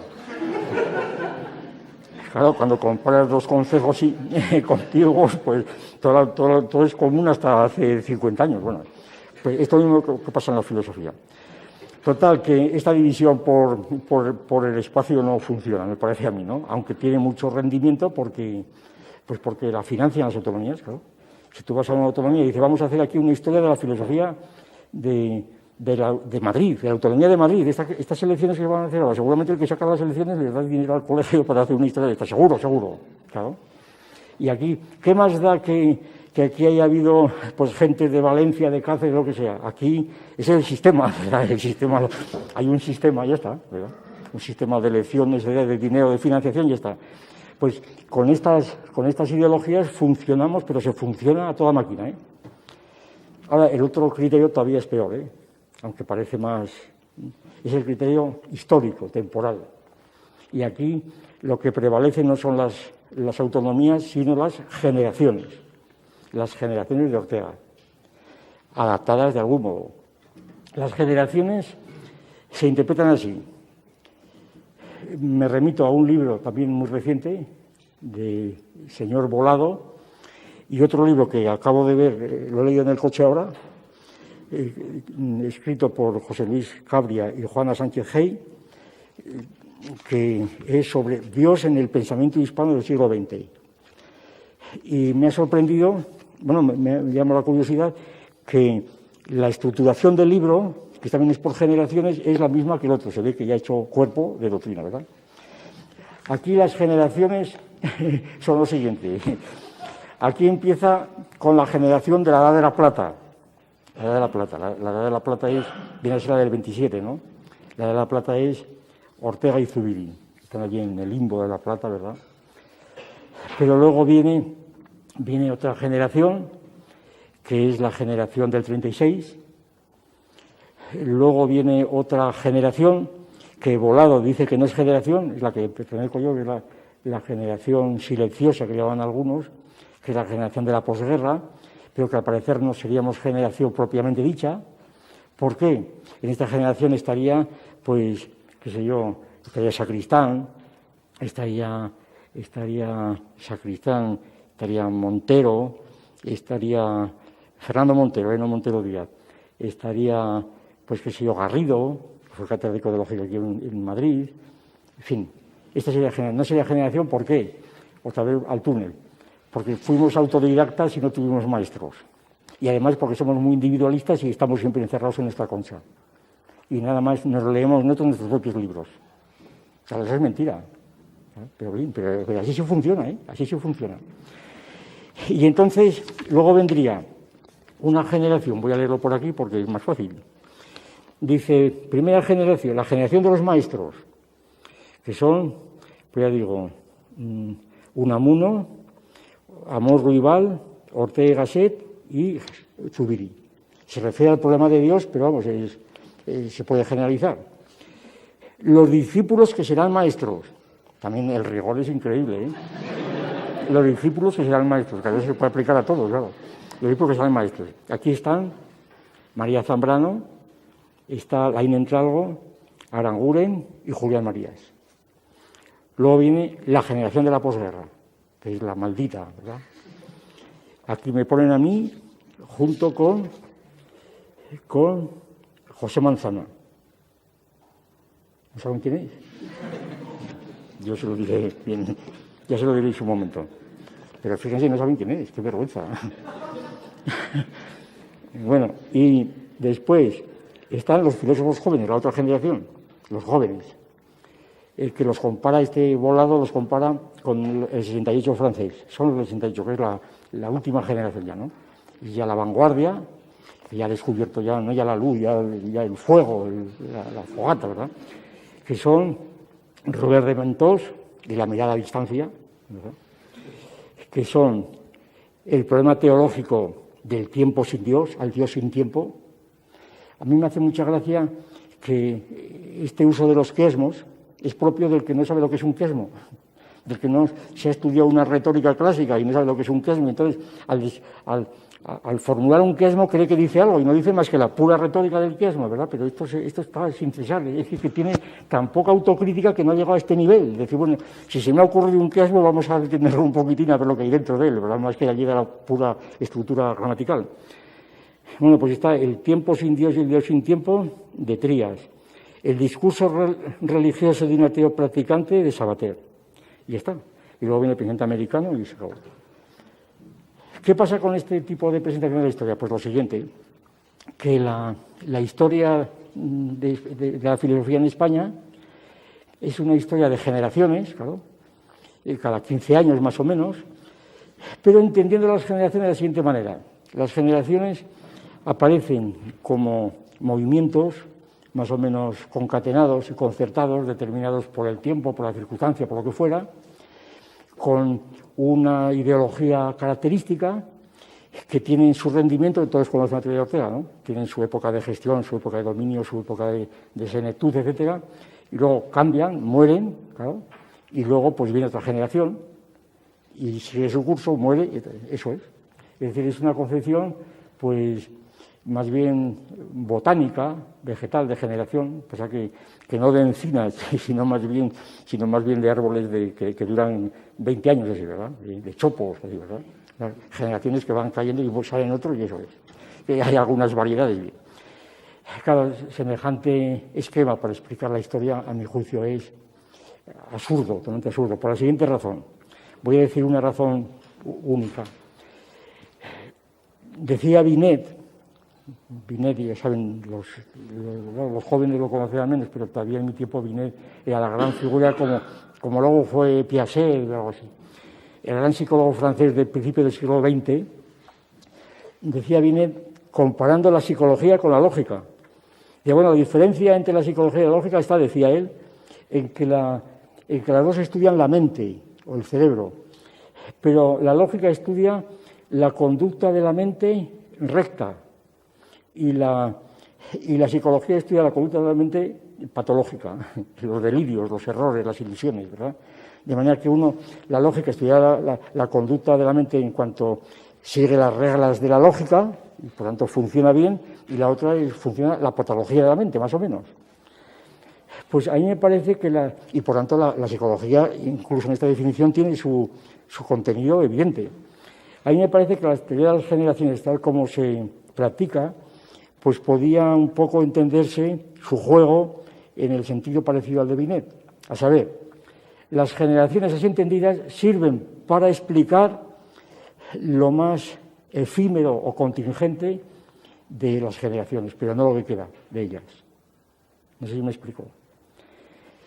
Es evidente que una generación que vive en una época determinada, que se encuentra ante un estado de cosas determinado, como pueda ser la guerra universal, la guerra civil, como puedan ser otras alternativas, pues tiene unos giros de lenguaje, etcétera, en el tiempo consiguiente que después no tienen. A mí me preguntaba un estudiante el otro día en Sevilla, que estaba asombrado, que había leído ensayos materialistas al detalle y lo conocía perfectamente aquello, pero estaba asombrado, es un chico que tenía 22 años así, estaba asombrado de que yo empezase los ensayos pues disputando agriamente, pues no sé, con Konstantinov o cosas, los soviéticos del Diamant. Claro, yo no había leído libros de entonces, cuando volví, digo, pues sí, realmente es raro, resulta raro, ¿verdad? Que hoy día empezaron un libro de ontología disputando con Konstantinov, ¿verdad? Que una vez que se hundió la Unión Soviética nadie sabe quién es aquel señor, es una cosa un poco rara. Entonces, claro, esto es propio de aquella época. Hoy día no se podría empezar así, primero porque nadie sabe quién es Konstantinov, como natural, ¿verdad? Entonces no tendría sentido polemizar con él. Entonces esto ya marca enteramente lo que es a qué generación perteneces, como natural. ¿Sabes en qué época se ha escrito? Aunque no estuviese la fecha, se podría saber, es evidente. Ahora, eso es algo que es dentro de una obra más extensa. Estos son detalles, pues eso, psicológicos o cronológicos, o son contingentes, efímeros. El caso más evidente es el de Ortega. Ortega, precisamente, que es uno de los que más hizo en la teoría de las generaciones, aunque no la inventó, como es bien sabido. Sin embargo, Ortega pues sigue flotando por encima de las generaciones que vienen después de él. Ortega sigue presente. Entonces, a mí que me importa decir que Ortega fue de la generación tal, eso es otro ritmo, es para otra escala, es otra cosa diferente. Yo no estoy negando la utilidad de la tercera generación, no estoy negando, estoy tratando de determinar a qué escala funcionan, que es muy distinto, a qué escala funcionan. Y a esta escala no funcionan en absoluto, porque en esto de las generaciones hay mucho de narcisismo, es un narcisismo a veces insufrible, ¿verdad? Es que mi generación, como un narcisismo que por una parte quiere exonerarte de la responsabilidad, decir, no soy yo, es mi generación, ¿verdad? Es mi generación, que estábamos determinados, pues como todo el mundo, entonces no hay ninguna justificación, ¿verdad? Todo el mundo. Entonces no es ninguna justificación, pero al mismo tiempo es narcisismo. Es que fuimos la generación silenciosa, es que no se nos dejaba hablar. Efectivamente, en el túnel todo el mundo tenía carpetas abultadísimas de grandes pensamientos que no se podían publicar, ¿verdad? Cuando vino la democracia, esas carpetas no salieron por ninguna parte. ¿Por qué? Porque nadie tenía nada. ¿Qué van a tener? ¿Qué van a tener? Tonterías, ¿verdad? Entonces no salieron nada, algún poema que otro, o cosas de este tipo, ¿verdad? No había nada. No podía haber nada. Porque un individuo en su vida privada no puede hacer más que poemas, puede hacer algo, ¿verdad? Pero ¿cómo va a hacer cosas de filosofía? Y en su vida privada nada, pensamientos, aforismos puede hacer. Que no había nada. Y es que no tenemos libertad de pensamiento. Y si uno siempre se acordaba de aquello de Lenin, ¿y para qué querrá este imbécil la libertad de pensamiento, verdad? Y bien. Aparte que el pensamiento no es libre. Si el pensamiento es verdadero, no es libre, precisamente. Es como cuando se dice esa canción famosa que tanto ruido dio en la transición. El libre como el viento. El libre como el viento. Si hay un punto de comparación hablando de historia, pues me atengo al método histórico, que es el que me corresponde. El método histórico puramente. Y dentro de este puramente método histórico, sociológico, como se habla, en el que me estoy moviendo, como ven, pues lo que yo propongo es que, sin menospreciar las organizaciones geográficas o las históricas por generaciones, que tienen su juego y su régimen propio, que se utilice más y mejor los criterios de tipo sistemático, los criterios sistemáticos, en una palabra. Es decir, que se establezca qué líneas de filosofía hay o ha habido en el túnel y después del túnel, en la ciudad de sombra y después, etc. Entonces vemos que son muy parecidas, que son parecidísimas. Si en la época del túnel, en la ciudad bombardeada, pues había una filosofía escolástica, una ontoteología, vamos a decirlo así, una ontoteología. Esta ontoteología tenía la protección oficial, por supuesto era la oficial, pero con muchas variedades, había agustinianos, tomistas, etcétera, ¿no? Con revistas diferentes, con cátedras distintas, pero todos ellos dentro de esta ontoteología general, y a ella se fueron incorporando después, pues qué sé yo, se fueron incorporando pues elementos existencialistas, analíticos, etcétera, se fueron incorporando pues según bien. Y entonces esta ontoteología pues era la oficial, pero de hecho no era la única ni mucho menos. Ya en aquella época había una ideología marcadamente positivista, Tierno publicó Razón dialéctica y Razón mecánica.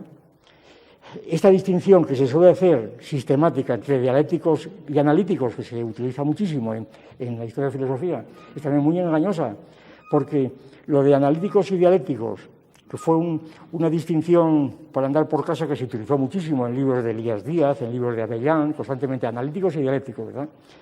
Esta es una distinción que se la inventaron en Valencia por aquellos años, luego la tomó Tierno, la reafirmó Tierno como de mecánica y analítica, y en el fondo era un eufemismo para decir los que eran afines a la Unión Soviética y a los americanos, y a los ingleses, era esto, ¿no? Los analíticos eran los ingleses, los anglófilos, y los otros eran, pues más o menos, los marxistas, de algún modo. Entonces, inmediatamente, y las clasificaciones son graciosísimas, ¿verdad? Incluso las que hace Avellán, ¿verdad? Entonces, de repente tenéis allí entre los dialécticos y luego los analíticos. Entonces, ¿y qué son los dialécticos? No son nada. ¿Cómo se puede separar en dos clases la filosofía, los dialécticos y todo el mundo tiene que ser analítico y dialéctico a la vez? Eso desde siempre, ¿no? Pero así literalmente, entonces el que dice eso no sabe lo que dice. Es un nombre, un rótulo para distinguir cosas diferentes. Por eso este tipo de criterio yo también lo rechazo totalmente, ni analítico ni dialéctico. Hay por eso, por ejemplo, una línea, vamos a decirlo, ontoteológica, ¿verdad? Una línea positivista. Luego hay una línea materialista, marxista, monista, ¿verdad? Hay otra línea humanista, filosofía de la cultura, etc.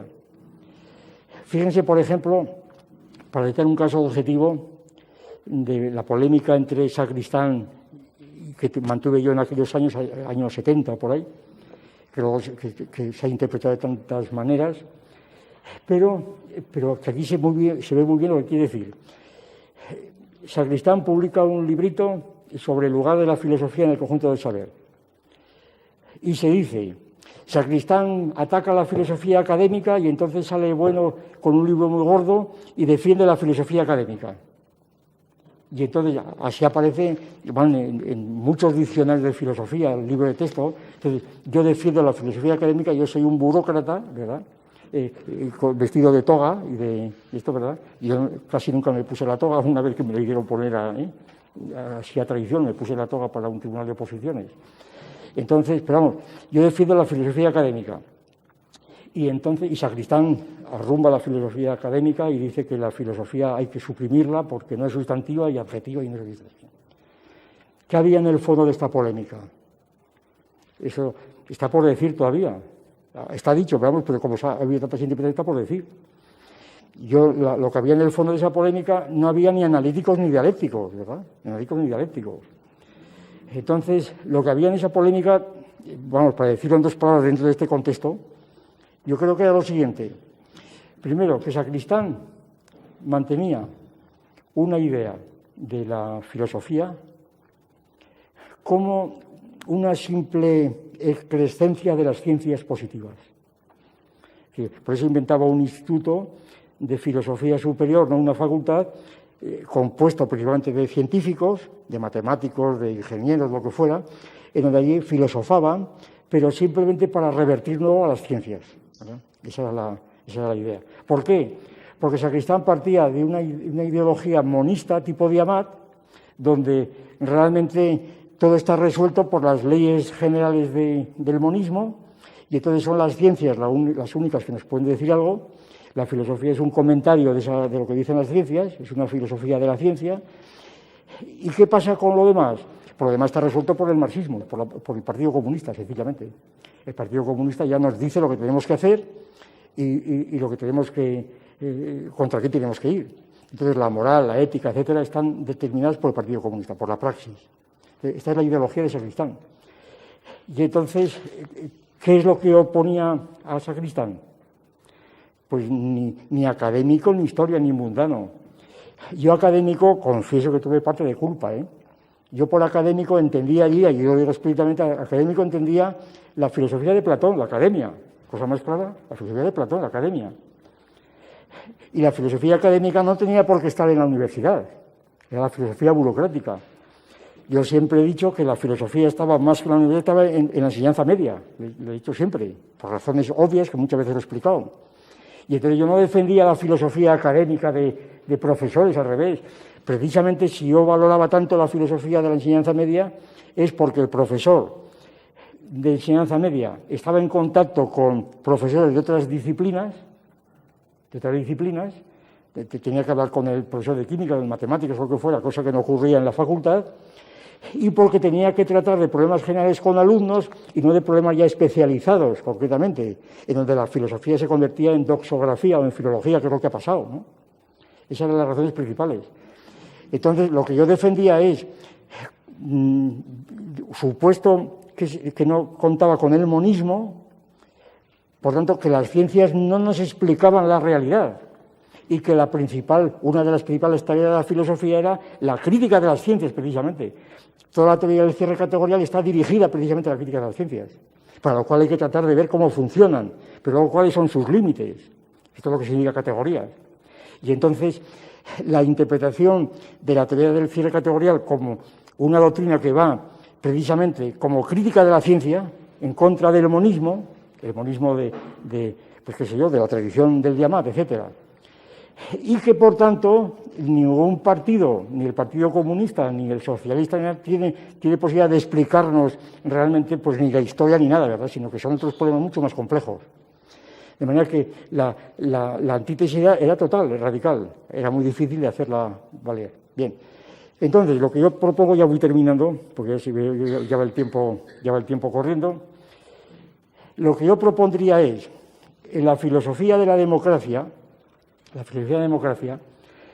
pues podría ser, y no tengo tiempo de exponerlo, pero lo que yo pensaba aquí haber expuesto un poco más en detalle, pero no ha habido tiempo por la forma como se ha desenvuelto esto, era, en lugar de utilizar las generaciones, los 15 años, utilizar otro criterio también más clásico todavía, que es el de las décadas.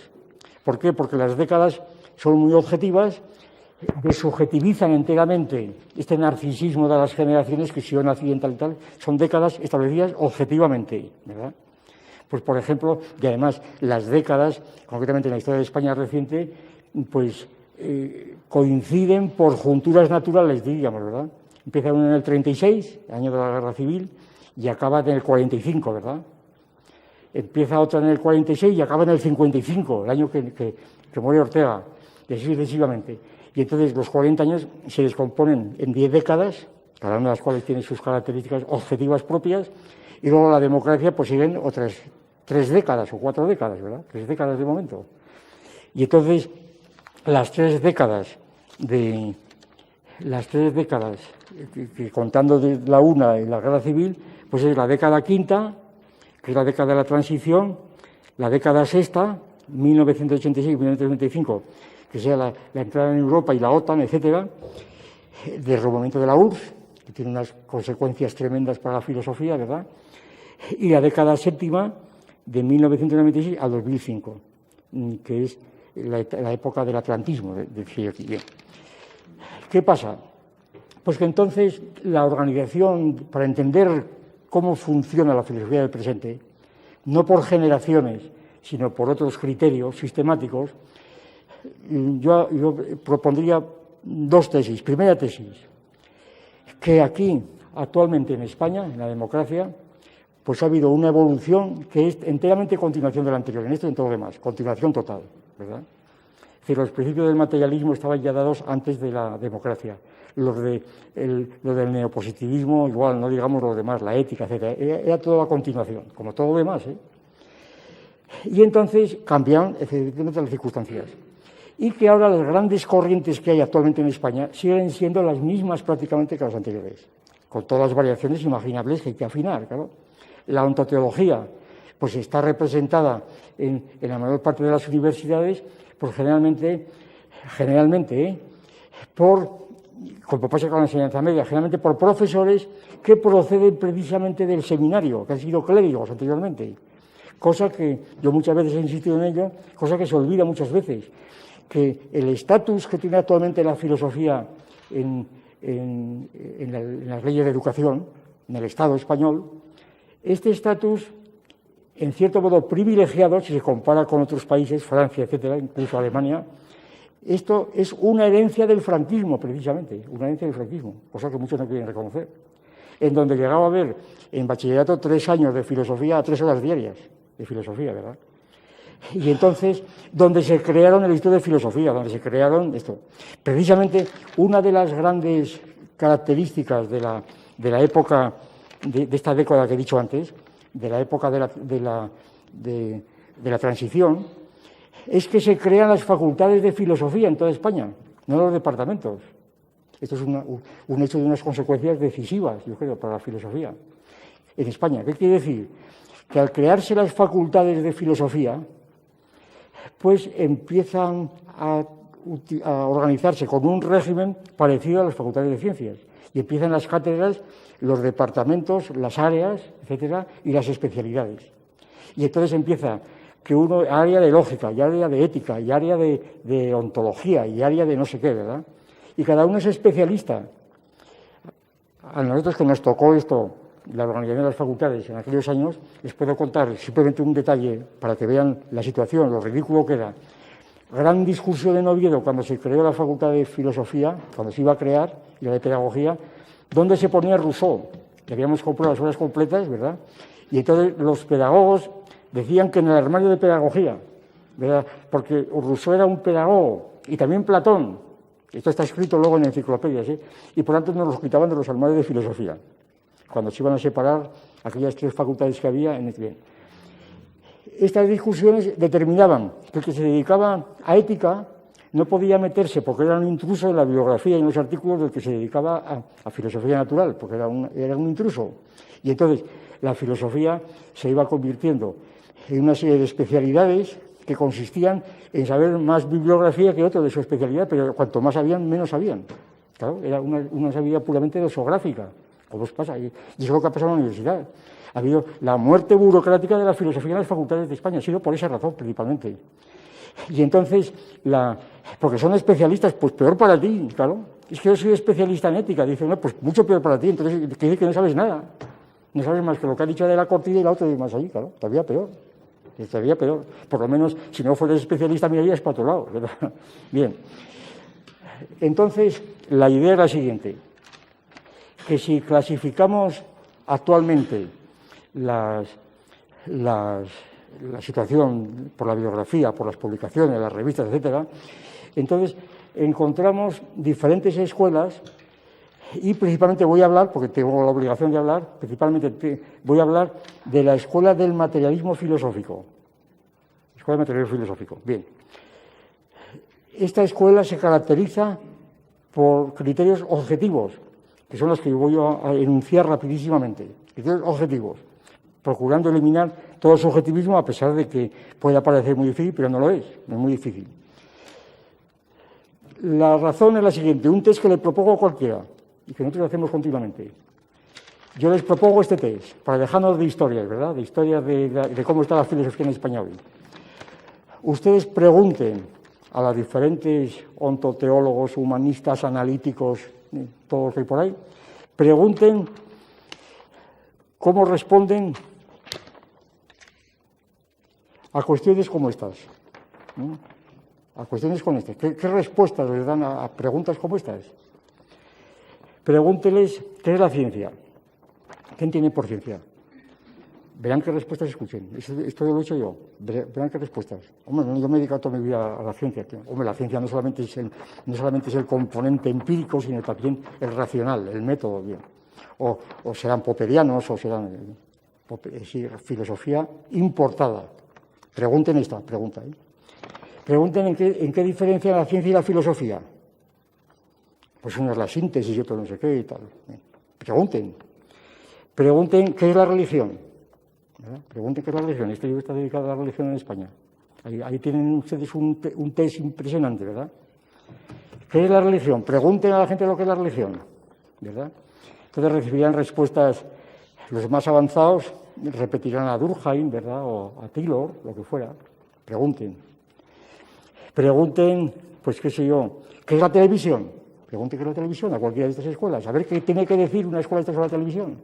Es que no tiene nada que decir, es que no dice nada. Diga, hombre, es que es un medio de comunicación de masas. Pues vaya cosa que me dice usted, ¿verdad? Ya lo sabíamos. Dígame algo más, ¿verdad? Pero pregunten esto, porque si no, no podemos hacer nada.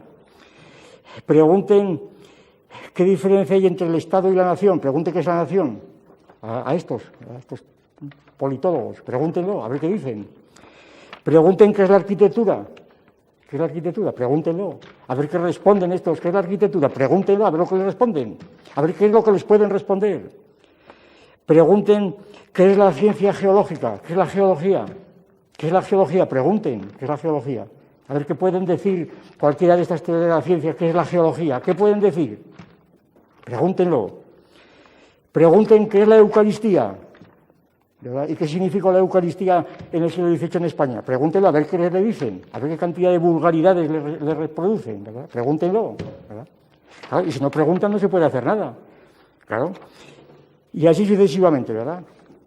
Bueno, pues lo que yo quiero decir y sostengo y defiendo, ante cualquiera que pueda impugnarme, por supuesto, que solamente hay en España una escuela o un movimiento, como se quiera llamar, que es el materialismo filosófico, que da respuestas específicas que no son de importación a estas cuestiones.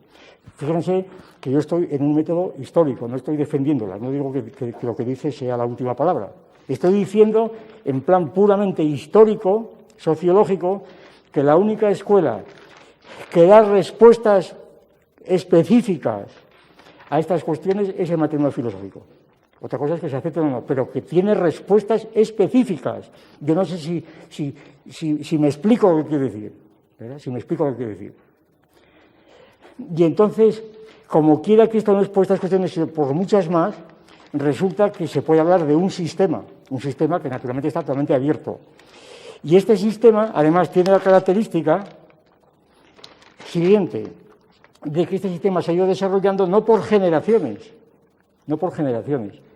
se ha ido desarrollando por oleadas, diríamos, por oleadas de gentes que se han ido incorporando a él sucesivamente, ¿verdad? Que alguien se ha incorporado, otro se ha salido, pero que marcan etapas. Yo aquí tengo marcadas, bueno, esto es un trabajo que está en marcha, ¿verdad? Están haciendo una tesis doctoral sobre el asunto, que está en marcha, pues que hay 3 grandes oleadas. La primera corresponde a la década quinta, precisamente, a la década de la transición, 1976-85, es una primera generación donde el materialismo filosófico empieza a organizarse. Se puede tomar como fecha ensayos materialistas de los años, todavía en la época de Franco, en el 72, 73, ¿verdad? Ahí empieza una tradición que empieza a organizarse, que prácticamente se mantiene circunscrita a Asturias, en Asturias prácticamente. Aquí están nombres, lo digo esto para que vean que hablo de algo concreto, de algo muy preciso, ¿no? Están nombres tales como Vidal Peña, como Ricardo Sánchez de Urbina, como Tomás Fernández, Pilar Paló, Julián Velarde, primera época, luego sigue otra época, como José Manuel Fernández y Pereal, que ha fallecido, como Tomás García López, como Carlos Iglesias Fuello, como Alberto Hidalgo, como Juan Ramón Álvarez Bautista, como Isabela Fuente Guantes, es decir, unos 14 o 15 personas elegidas porque han publicado libros. Atención, es objetivo el nombre, ¿eh? El criterio es objetivo, no es un criterio de amigos, no es que han publicado libros o han hecho tesis doctorales enteramente dentro de la escuela de materialismo filosófico. Entonces, es una clasificación objetiva, ¿eh? No son amigos o simpatizantes, hay muchísimos más, claro, si vamos a poner a los amigos simpatizantes no cabrían aquí, son simplemente hombres que han trabajado y han publicado libros en esta dirección y a veces muy comprometidos y además libros muy voluminosos muchas veces. Bien.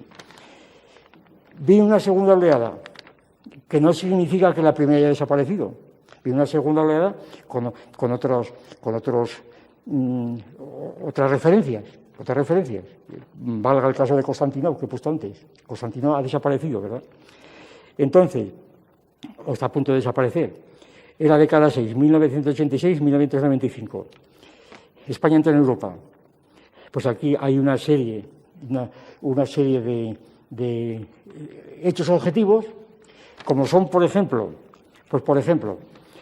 que si el primer hecho objetivo de la primera época, de la primera oleada, fue las jornadas o los congresos de metodología y historia de las ciencias que se celebraron en Asturias en aquellos años, donde vino mucha gente, y donde los organizamos en Oviedo en aquella época, reuniones ulteriores han estado organizadas por fuera de Oviedo, ¿verdad?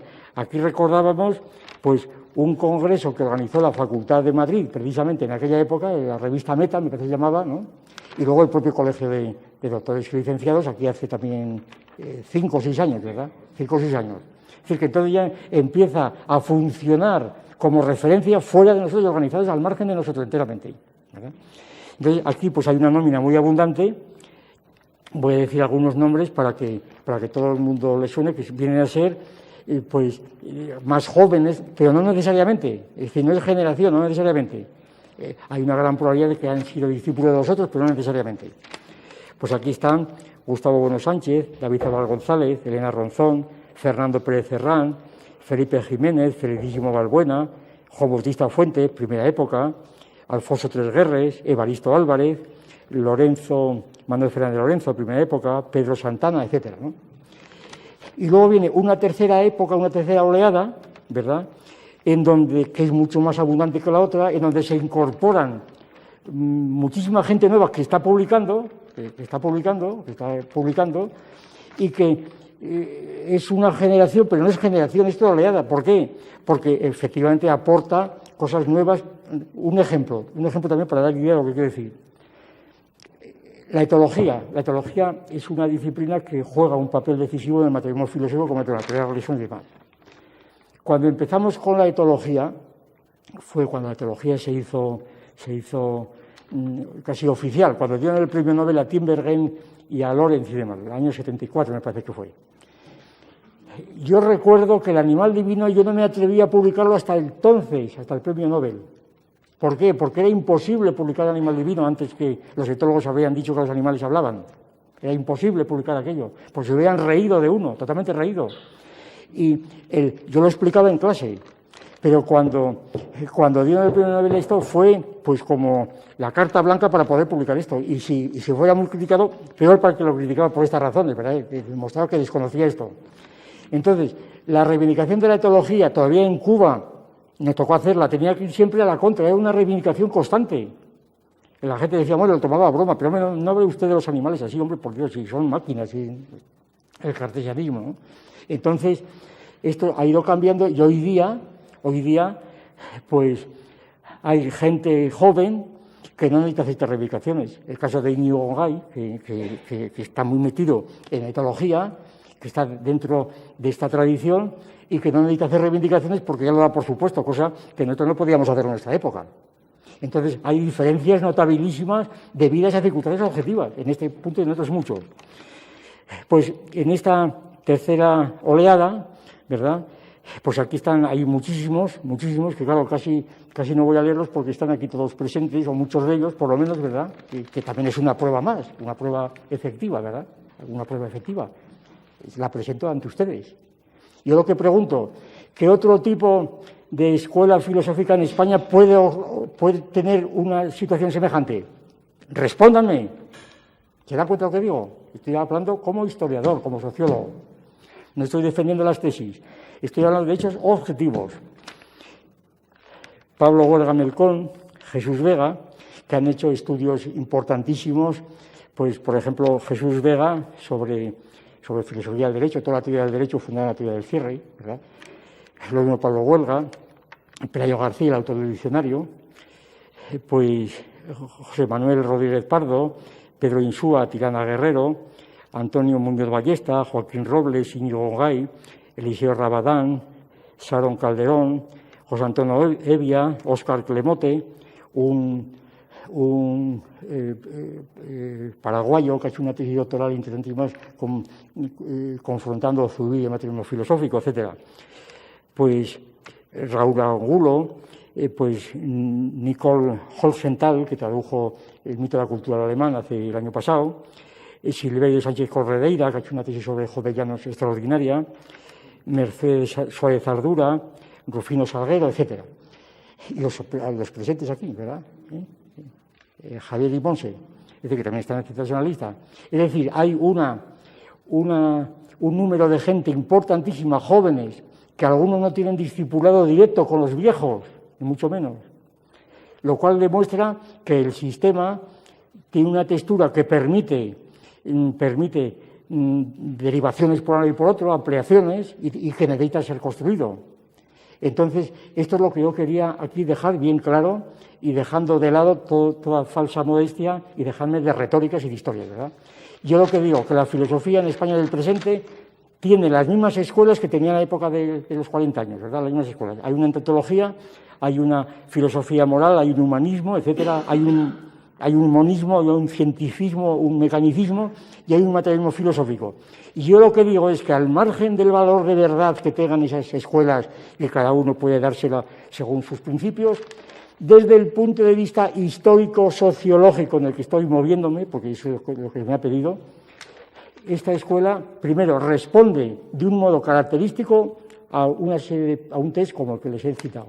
Segundo, tiene una especie de compacidad, de tradición renovada por oleadas, lo más lejano posible del dogmatismo, donde no son generaciones, son otras cosas distintas, que llamamos oleadas porque no sabemos cómo llamarlas, y que es lo que demuestra que esta escuela está viva, y no digo más.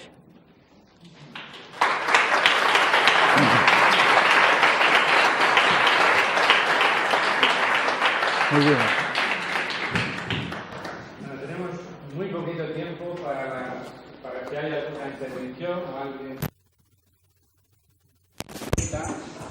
porque ha sido muy densa la exposición, muy larga, entonces a las 8 pues ya nos echan, ¿no? Vale, sí. Por tanto, si alguien quiere hacer alguna intervención, alguna pregunta.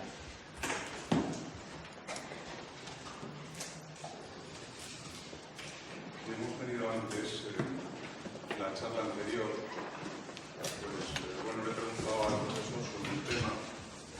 Habla usted de sacristán. Yo le he preguntado que como sacristán, un hombre que se había formado en Derecho, en la filosofía, al final... Sí, no, que le he preguntado al profesor, pues sobre el sacristán, que era, digamos, el autor que estábamos estudiando, y como usted ha nombrado sacristán, y una política que tuvo en el camino social, pues le he preguntado yo al profesor anteriormente, que como un hombre como sacristán que se había formado en el Derecho y luego en la filosofía, al final, en los años 80 venía a apoyar una ley, la ley de objeción de conciencia contra el servicio militar obligatorio. Y bueno, le quería preguntar a usted, yendo por ahí, cómo el individuo, la conciencia individual, puede enfrentarse a una ley, como es esta, ¿no? La ley de conscripción obligatoria, o a otra, cualquiera, por ejemplo, un médico, enfrentarse a la ley que permite el aborto en ciertos casos, ¿no? Y apoyarse en otra ley que protege al que quiere, digamos, de alguna manera, esquivar una ley que lo obliga a hacer algo. Nada más. Como has dicho, que la escuela del materialismo filosófico explicaría un montón de cosas sistemáticamente. Yo voy a improvisar porque esta pregunta hace falta mucho más estudio. Pero vamos, así de golpe le diría lo siguiente. Primero, el problema que usted plantea yo lo veo ante todo como un problema psicológico. Es decir, no un problema filosófico. ¿Por qué? Porque eso de conciencia individual yo no sé lo que es. Desde el punto de vista materialista no hay conciencia individual. La conciencia es conciencia objetiva, la hace el individuo corpóreo, por supuesto, pero no porque él tenga unas creencias que debe mantener por encima de todo. Es decir, el individuo pues tiene unas creencias, o tiene unas decisiones, unas opiniones, unas normas que pueden estar en contra de las normas objetivas. Entonces ahí caben dos posiciones, y esto es psicología, esto no es más que psicología.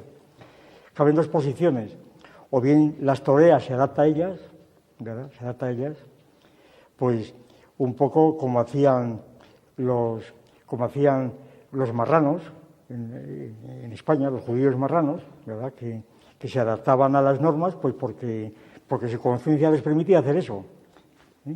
Y entonces el marranismo, que es es una categoría que se aplica mucho a España, el marranismo, yo fui un marrano en la época del túnel, ¿se da cuenta? Por eso le hablo con conocimiento de causa. Pero el marranismo que yo practicaba con otros de mi grupo era porque éramos marranos, quiere decir que fingíamos. Yo hice las oposiciones de instituto, pues a base de demostrar la existencia de Dios en el tema que me pusieron. Yo lo demostré pues divinamente, ¿verdad? Me salió el tema por las bolas y yo demostré la existencia de Dios. ¿Claro? Entonces, mi conciencia por eso yo no tuve la menor objeción de conciencia, ni la tengo. Como hubiera sido imbécil, además. Yo sencillamente puse allí la doctrina de Santo Tomás, de Juan de Santo Tomás, de todo aquello que las conocía muy bien entonces, las conocía muy bien y qué remedio me quedaba, ¿verdad? Que además me gustaban. Hice una exposición que le gustó al tribunal y se acabó. Entonces, ¿yo tuve objeción de conciencia? No. Dije, pues, yo he expuesto aquí lo que se me ha pedido. La existencia de Dios, pues es un tema, claro, desarrollarlo. Entonces, ¿qué otra opción había? Seguir firme en mis creencias y entonces haber tenido que marcharme, pues, qué sé yo, a Suiza o donde fuera, ¿no? Pues yo preferí quedarme aquí, preferí practicar. ¿Era marranismo? Hombre, no, porque luego hice mucha más labor así que de otra manera, ¿se da cuenta? Hice mucha más labor. Y entonces no. Es decir, que a mí me parece que esas cuestiones son de conciencia individual y que si uno sufre por sus creencias, pues es cosa psicológica. Es como aquel que decía que sufría por sus creencias porque creía que calzaba el 34 y calzaba el 35. ¿Se da cuenta? Son cuestiones psicológicas. Es decir, son cuestiones de la razón práctica de cada cual que hace una evaluación de lo que va a venir y entonces, pues, pero decir, eso es propio más bien de calvinistas, creo yo, de qué sé yo, pero no otra cosa. Y no porque creas en tu corazón, sino simplemente porque, mire usted, yo por ejemplo, esto lo he contado en público, yo en los años, ya no me acuerdo ya, los años 40 sería, antes de entrar a la universidad, yo en la catedral de mi pueblo, yo leía a Spinoza, el Tratado Teológico Político, metido en un devocionario de una tía mía, de misa, lo leía yo en la iglesia. Y entonces, ¿por qué? Pues porque que era, hombre, sí, lo podía haber leído en casa. Evidentemente, por mi parte había pues un deseo de mantener la distancia con aquellas prédicas que decían allí. Yo estaba leyendo a Spinoza, como el notario del pueblo veía latinajos, luego le decía a mi padre, tu hijo va para cura, muy bien, Porque ¿qué más le daba el Tratado Teológico de Spinoza que una cosa de estas? Entonces, ¿qué pasa? Que yo sentía conciencia al revés, yo no sentía la conciencia. En todo caso, digo ahora retrospectivamente, lo que sentía era una alegría de poder leer aquello. Mira cómo estoy engañando yo a esta gente, ¿verdad? O sea que no, mira cómo me estoy engañando, es que de conciencia nada. Y entonces decir, no, es que tú fuiste un marrano. Pues sí, y usted un imbécil, pues elija entre imbécil o marrano. Claro, ya está.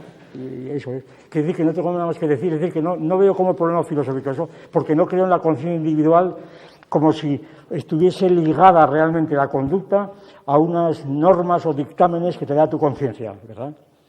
Eso cada cual que lo resuelva como pueda y como le parezca bien, ¿verdad? Lo de la objeción de conciencia, lo mismo. La objeción de conciencia, que ahora ya no se usa porque ya está la ley, ya la ha prohibido incluso el servicio militar.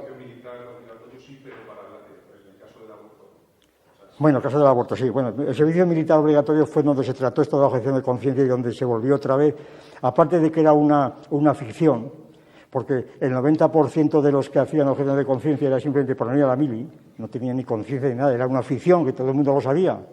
¿Vamos? Pero yo he tenido alumnos a docenas que hacían objeción de conciencia por venir a la mili y eran ateos, ni conciencia ni nada, no les importaba nada aquello, nada. Pero podía haber algunos.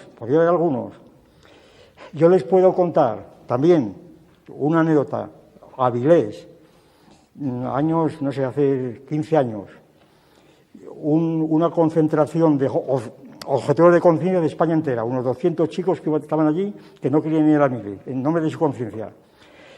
Un curso de conferencias me invitan a que dé la última y al entrar me dicen, tenga usted cuidado que son muy rebeldes y que al general no sé cuántos le han abuchado, ha tenido que salir.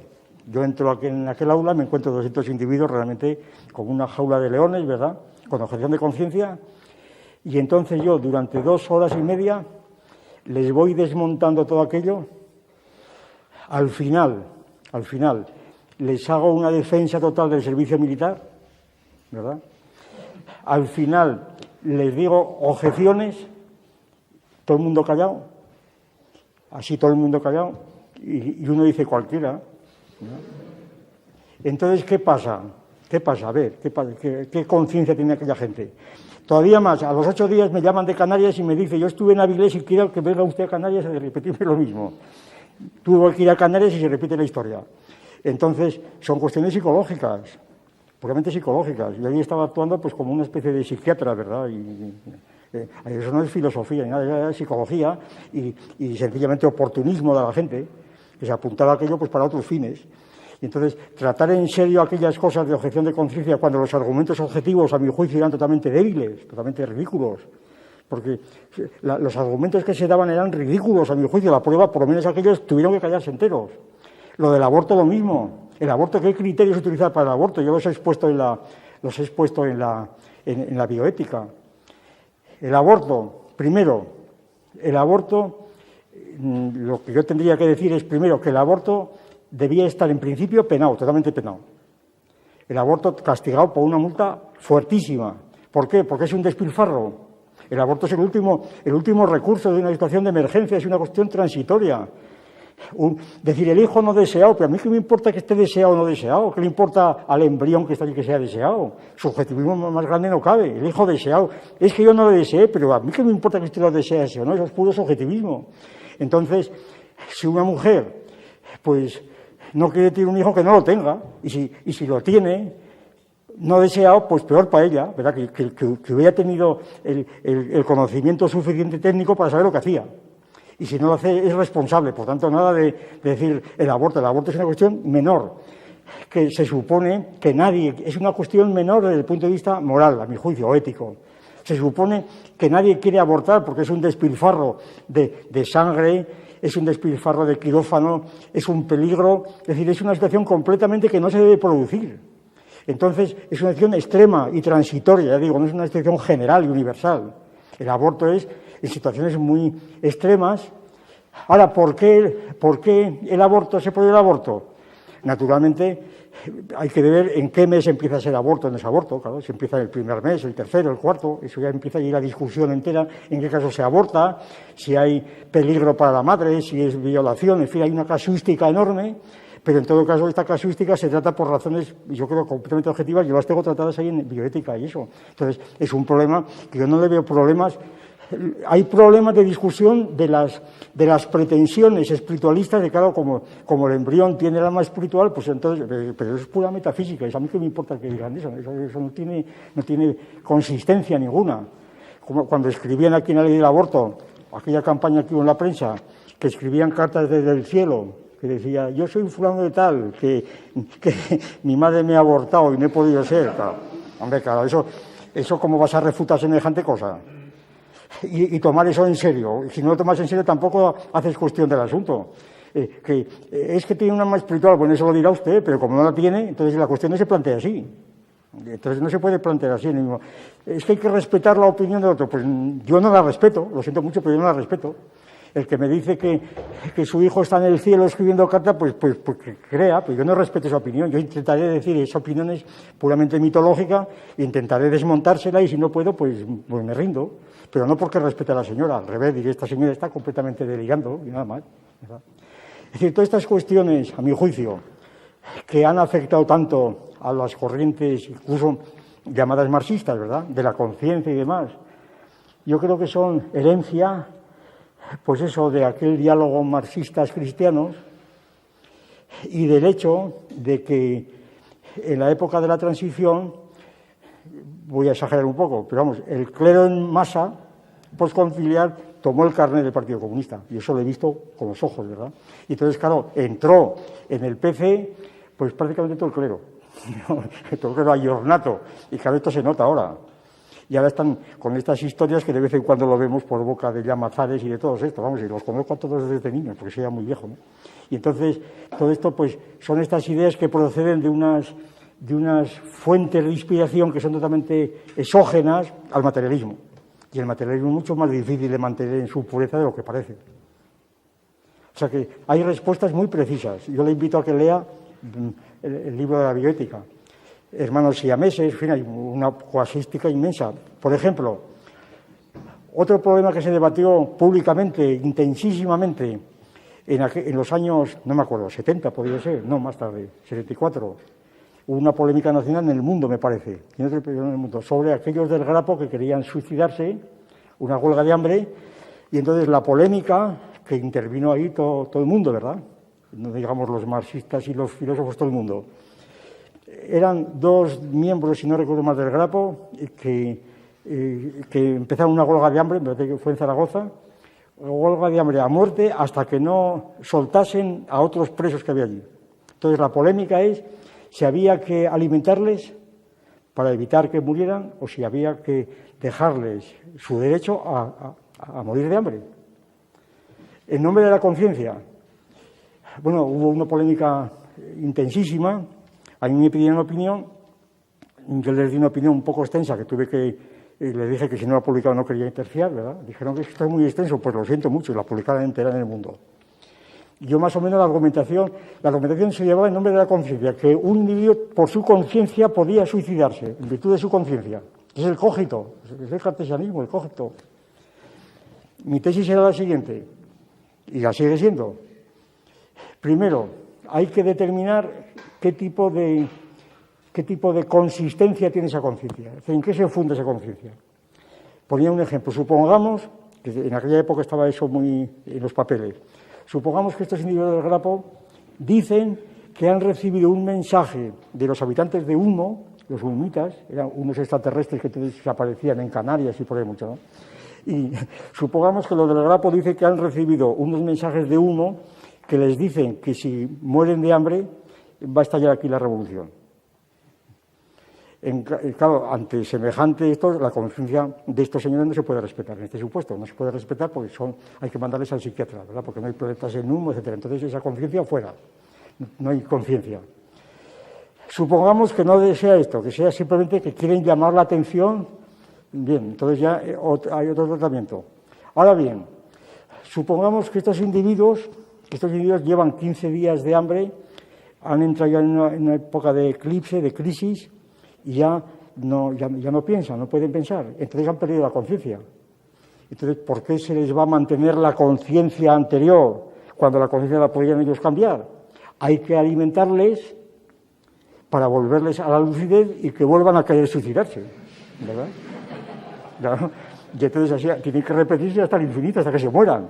Entonces hay que alimentarles para que puedan suicidarse, para que puedan volver a refrescar su conciencia, claro. Si quieres conciencia, pues toma conciencia, ¿verdad? Más conciencia. Pues eso es. Bueno, a ver, ¿hay alguna pregunta más? Estamos ya en el límite. Bueno, pues sí, muchas gracias. Muy bien, a ustedes.